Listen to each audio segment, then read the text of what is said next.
Also tonight, a family is asking questions about what happened to a man who died in law enforcement custody. We first told you about the case last week after Johnny Etheridge died in the hospital. But he had initially been transported to the Dyer County Law Enforcement Center after police say he assaulted an officer and resisted arrest.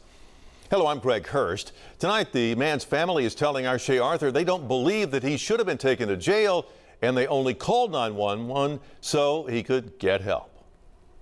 Tonight, a family is pushing for answers after a 41-year-old father of two died while in custody, and the Tennessee Bureau of Investigation has taken over the case. 15-year-old Chloe wants to know what happened to her dad. Her grandmother, Diane, is asking the same question about her son, Johnny Etheridge. The only thing I can remember is him being dragged out of the house with handcuffs, screaming and hollering. Last week, they said Etheridge was acting erratic. He wasn't himself. And it was scaring us.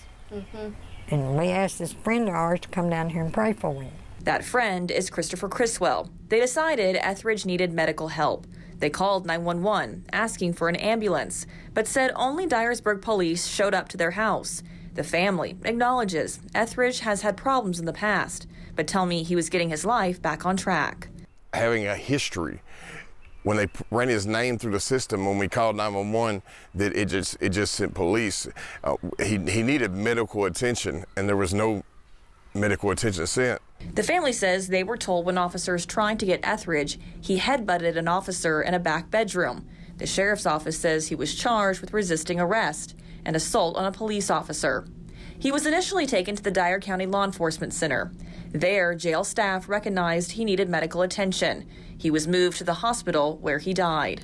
He had hernia surgery 3 weeks ago. Okay. And I'm thinking when they drug him out of the house, they might have ruptured him inside.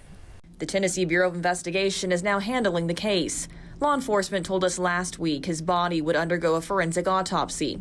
A final cause and manner of death is not expected to be determined for several months.